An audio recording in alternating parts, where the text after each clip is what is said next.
नमस्कार दोस्तों, मैं सोनू शर्मा। एक 28 साल का आदमी एरन राल्सन अमेरिका की सबसे सुनसान घाटी ब्लू जॉन कैनियन में क्लाइंबिंग कर रहा था। तभी एक 3.5 क्विंटल का पत्थर उसके राइट हैंड पर गिर जाता है। पूरी जान, पूरी ताकत लगाने के बाद वो पत्थर के नीचे से अपना हाथ नहीं निकाल पाता। एरन चीखते रहे, चिल्लाते रहे, हाथ को पत्थर के नीचे से निकालने की नाकाम कोशिश करते रहे, पर कुछ हासिल नहीं हुआ और ऐसा करते करते 126 घंटे बीत गए। अब जब उनके पास खाना और पानी सब खत्म हो गया, मौत सर पर आकर खड़ी हो गई, तब एरन ने एक बार फिर से उस पत्थर को देखा, पर इस बार उनकी नजर पत्थर पर नहीं बल्कि अपने राइट हैंड पर गई। उन्हें एहसास हुआ कि उन्हें पत्थर ने नहीं बल्कि उन्हें उनके अपने हाथ ने रोक रखा। और फिर उस लम्हे में एरन ने एक बड़ा ही अजीब फैसला किया। वो अपने बैग से पॉकेट नाइफ निकालते हैं और 1 घंटे तक दर्द और तकलीफ की इंतहा सहकर अपने हाथ को काट कर अलग करके उस पत्थर की कैद से आजाद हो जाते हैं। 126 घंटे तक मदद और चमत्कार की राह देखने के बाद 127वें घंटे में उन्हें समझ में आया कि समस्या पत्थर नहीं बल्कि उनका अपना हाथ है, जिसकी वजह से वो एक जगह अटक गए हैं और आगे नहीं बढ़ पा रहे। इसी तरह आपको आपकी खुद की कुछ बेहद खतरनाक आदतें आगे बढ़ने से रोक रही हैं। इन आदतों ने सालों से आपको वहीं रोके रखा है। आज उन्हें अपने से काट कर अलग करने का वक्त आ गया है। आज के इस बेहद कमाल के वीडियो में मैं आपको आपकी ऐसी 5 आदतों के बारे में बताने जा रहा हूं जिन्होंने आपको आगे बढ़ने से रोक रखा है, आपकी हैंड ब्रेक लगा रखी है। अगर आप चैनल पर नए हैं तो चैनल को सब्सक्राइब करके बेल आइकन दबा दें ताकि मेरी अगली कोई वीडियो आपसे मिस ना हो। सबसे पहली आदत जिसने आपके पैरों में ब्रेक लगा रखी है वो ये है कि हम सोचते हैं कि कोई आएगा जो हमारी मदद करेगा और हमें मुसीबत से निकाल देगा। मदद का इंतजार मत करना मेरे दोस्त, क्योंकि कंधे की जरूरत मुर्दों को होती है, जिंदा लोगों को नहीं। जो जिंदा हैं वो रेंगते हुए सही पर चलते रहते हैं। पर आज के सेल्फिश दौर में जो लोग मदद और सहारे का इंतजार करते हैं उनकी जिंदगी खत्म हो जाती है, पर मदद का इंतजार खत्म नहीं होता। 1937 में जापान के एक साइकिल के मैकेनिक ने पाई पाई जोड़कर खुद की पिस्टन रिंग बनाने वाली कंपनी तोकाया सीकी शुरू की। थोड़े वक्त में उसने अपने क्लाइंट की लिस्ट में टोयोटा जैसी बड़ी कंपनियों को जोड़ लिया। कुछ ही सालों में वो 2 बड़ी फैक्ट्री का मालिक बन गया। पर सेकेंड वर्ल्ड वॉर में जापान पर जब अमेरिका ने बम गिराया तो उसकी एक फैक्ट्री पूरी तरह तबाह हो गई। उसने सोचा कि चलो एक तो बची है अपने पास, उससे काम चल जाएगा। पर अगले साल भूकंप में दूसरी फैक्ट्री भी तबाह हो गई। फैक्ट्री को रीबिल्ड करने के लिए अब उसे पैसों की जरूरत थी। वो अपने आसपास के लोगों से वही मदद की भीख मांगता रहा, पर डूबते जहाज से तो चूहे भी कूद भागते हैं। नतीजन कोई मदद नहीं मिली।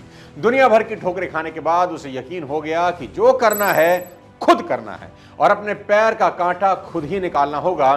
तो उसने अपनी पुरानी फैक्ट्री की बची हुई मशीनों को बेचकर उन पैसों से साइकिल पर मोटर फिट करके बेचने लगा। थोड़ा बहुत मुनाफा हुआ। धीरे धीरे उसने इस छोटे से काम को मोटरसाइकिल बनाने की फैक्ट्री में कन्वर्ट कर दिया।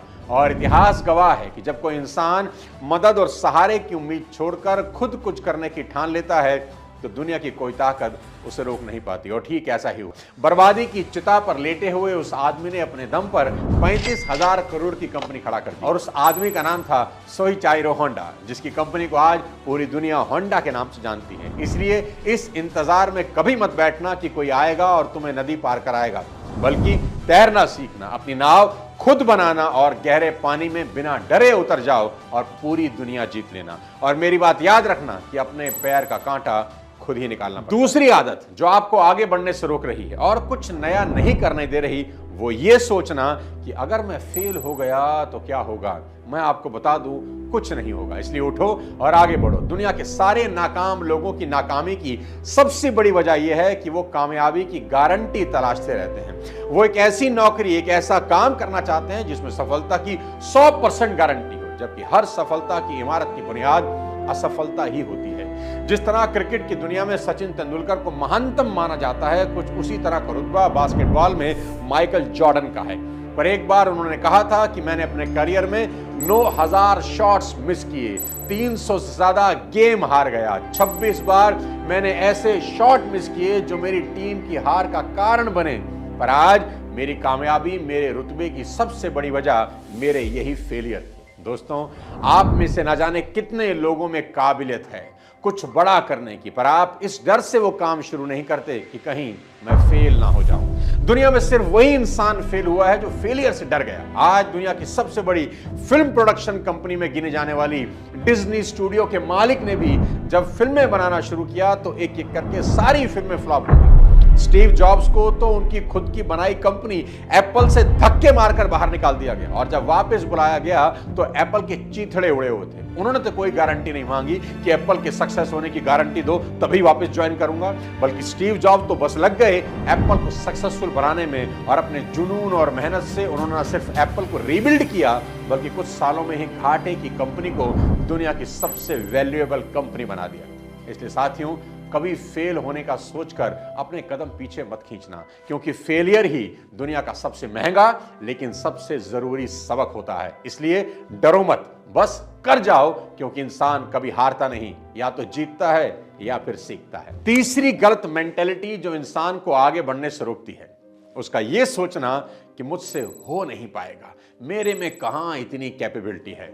दोस्तों, दुनिया का उसूल और रिवाज यही है कि यह सबकी काबिलियत पर सवाल उठाती है। ऐसा कोई कामयाब इंसान नहीं हुआ जिसे पेट से निकलते ही कामयाब लोगों में गिना जाने लगा हो। याद रहे कि कामयाब लोग अस्पतालों में पैदा नहीं होते। दुनिया तो आपकी एबिलिटी पर शक करेगी ही, लेकिन अगर खुद आपको शक हो गया कि मैं ये नहीं कर सकता, तो फिर आपको थाली में दुनिया की हुकूमत भी मिल जाए तो भी आप अगले दिन सब गवा देंगे। इतिहास ऐसे लोगों की कहानियों से भरा पड़ा है जिन्होंने खुद पर यकीन किया और अपनी हालत, अपनी हैसियत से आगे बढ़कर सब कुछ हासिल कर लिया। साल 1995 में फ्रांस के एक अखबार के एडिटर जीन डोमिनिक्यू को 43 साल की उम्र में गाड़ी चलाते हुए स्ट्रोक आया। 20 दिन वो कोमा में रहे। जब आंख खुली तो पता चला कि पूरे बदन को लकवा मार गया है, सिर्फ बाईं आंख की पुतली को छोड़कर। जीन की पूरी जिंदगी बस इस एक आंख के ही भरोसे थी। सबको लगा कि ये बेचारा क्या ही कर लेगा, पर जीन ने एक आंख की पुतली की मदद से किताब लिख डाली। किताब बेस्ट सेलर रही। 2007 में इस किताब पर फिल्म बनी। इस तरह अर्जेंटीना के एक बच्चे की हाइट नहीं बढ़ रही। माँ बाप अस्पताल लेकर गए तो मालूम हुआ कि बच्चे को ग्रोथ हार्मोन डेफिशिएंसी है, यानी नॉर्मल बच्चों की तरह उसकी बॉडी की ग्रोथ होगी ही नहीं। फिर भी वो लड़का फुटबॉल खेलना शुरू करता है और एक दिन अपने देश को 36 साल के बाद फीफा वर्ल्ड कप जिताता है और आज उस लड़के को दुनिया फुटबॉल की दुनिया का गोट लियोनेल मेस्सी के नाम से जानती है।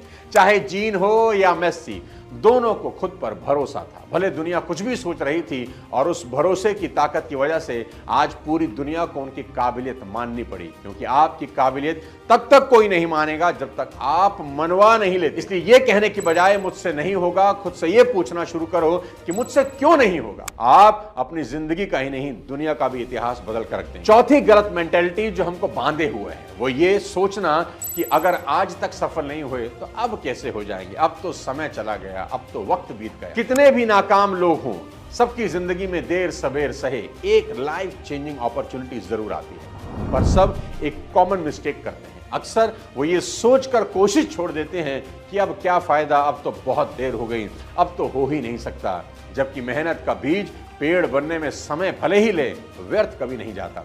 मुंबई का एक तेज गेंदबाज का सपना था कि वो भारत के लिए खेलें, पर 20 साल तक क्लब क्रिकेट खेलने के बाद भी नेशनल छोड़िए महाराष्ट्र की स्टेट टीम में भी जगह नहीं मिली। मजबूरन नौकरी करने लगा, पर क्रिकेट के लिए उसके सीने में प्यार जिंदा था, इसलिए क्लब के लिए खेलना नहीं छोड़ा। पर जब उम्र ज्यादा हो गई तो शरीर ने जवाब दिया, इसलिए मजबूरन उसे तेज गेंदबाजी छोड़कर स्पिन गेंदबाजी शुरू करनी पड़ी। पर सफलता वहां भी नहीं मिली, पर वो जी जान से लगा रहा। उम्र ने धीरे धीरे 40 का आंकड़ा पार कर लिया। इस उम्र में बड़े से बड़ा क्रिकेटर संन्यास ले लेता है, पर इस खिलाड़ी ने नहीं लिया। एक दिन राजस्थान रॉयल्स के राहुल द्रविड़ की नजर उस पर पड़ी। उसे ट्रायल के लिए जयपुर बुलाया और 41 साल की उम्र में उसने पहला रणजी, पहला आईपीएल खेला और अगले ही साल केकेआर के खिलाफ हैट्रिक ले ली। और उसकी कहानी इतनी इंस्पिरेशनल थी कि उस पर एक फिल्म भी बनी। उस इंसान का नाम है प्रवीण तांबे। इसी तरह अमेरिका का एक 52 साल का सेल्समैन एक रेस्टोरेंट से दूसरे रेस्टोरेंट घूमकर मिल्क शेक की मशीन बेचा करता था। अपनी 52 साल की जिंदगी में उसे कहीं किसी काम में कोई कामयाबी नहीं मिली। पर उसने अमीर बनने का सपना कभी नहीं छोड़ा। जबकि सर पर कर्ज बढ़ता जा रहा था, शरीर बूढ़ा हो रहा था, और इसी दौरान एक दिन उसकी नज़र एक ऐसे रेस्टोरेंट पर पड़ी जो ऑर्डर करने के 5 मिनट में ही खाना सर्व कर देता था। उस सेल्समैन को इस बिजनेस में कुछ दम नजर आया और उसने उस रेस्तरां की फ्रेंचाइजी ले ली और कुछ सालों में उसने उस रेस्टोरेंट के राइट्स उनके मालिकों से खरीद लिए। आज उसके रेस्टोरेंट की चेन पूरी दुनिया में मौजूद है। उस आदमी का नाम था रे क्रॉक और रेस्टोरेंट का नाम था मैकडॉनल्ड्स। जब 41 साल की उम्र में प्रवीण तांबे और 52 साल की उम्र में रे क्रॉक ने कोशिश करना नहीं छोड़ा, तो आप कैसे अपनी छोटी सी उम्र में कोशिश करना छोड़ सकते हैं? तो आप कैसे अपने आज के हालात को अपनी नियति मानकर लड़ना छोड़ सकते हैं? इसलिए कोशिश करते रहिए, सीखते रहिए, फेलियर से, नुकसान से, गलतियों से, और दुनिया में एक मिसाल बन जाए। पांचवी चीज जो किसी ना किसी को रोके हुए है वो है शारीरिक लिमिटेशन से घबरा जाना। याद रखना मेरे दोस्त, शरीर अपंग हो सकता है, हौसले नहीं। दोस्तों, ये बात तो तय है कि दुनिया हम पर विश्वास नहीं करेगी, लेकिन हमने खुद पर भी विश्वास करना छोड़ दिया तो हम जाएंगे कहां? जिंदगी में किसी के ऊपर भी डाउट कर लेना, खुद पर कभी मत करना। सुधा चंद्रन इसकी सबसे बड़ी मिसाल है। वो एक शानदार डांसर थी, शास्त्रीय नृत्य करती थी। 10 साल मेहनत करके उन्होंने अपने आप को इस विद्या में पारंगत किया। उनका एक बहुत बड़ा सपना था, दुनिया की सबसे दुर्गम स्थान कैलाश मानसरोवर, जहां भगवान शिव का निवास स्थान है, वहां कथक की प्रस्तुति करना चाहती थी। उसके लिए उन्होंने पूरी तैयारी कर ली थी, लेकिन ऐन वक्त पर एक एक्सीडेंट हुआ जिनमें उनका एक पैर काटना पड़ा। लेकिन उसके बाद भी उन्होंने हिम्मत नहीं हारी। सिंथेटिक पैर उनको लगाया गया, वो वापस खड़ी हुई, चलना सीखा, फिर से नृत्य करना सीखा। 8 साल तक एक असली और एक नकली पैर से मेहनत करी और आखिरकार दुनिया की सबसे मुश्किल चढ़ाई कैलाश मानसरोवर पर पहुंच गई और वहां उन्होंने भगवान शिव के लिए 2 घंटे तक नृत्य किया और अपना अधूरा सपना पूरा किया। आज बस खुद में ढूंढना है कि कहीं मेरे अंदर ये पांचों मेंटेलिटी दीमक की तरह छिपकर तो नहीं बैठी, और इनमें से कोई भी अगर आपको दिख जाए, मिल जाए, उसे जड़ से उखाड़ कर खत्म कर दीजिए। याद रखना, कोई भी लक्ष्य इंसान के संघर्ष से बड़ा नहीं, हारा वही जो लड़ा नहीं। मुझे उम्मीद नहीं बल्कि पूरा यकीन है कि ये साल आपकी जिंदगी का वो 127वां घंटा साबित होगा जो आपको अब तक के 126 घंटे यानी बीते सालों का सारा हिसाब चुकता कर देगा। बस जरूरत है दूसरों में कमियां ढूंढने के बजाय खुद में कमियां ढूंढने की। अगर आपको लगता है कि आप इस साल ये कर सकते हैं तो कमेंट में लिखिए आई विल। जल्दी मिलता हूं किसी और शानदार वीडियो के साथ, तब तक अपने स्वास्थ्य का ध्यान रखिए। जय हिंद।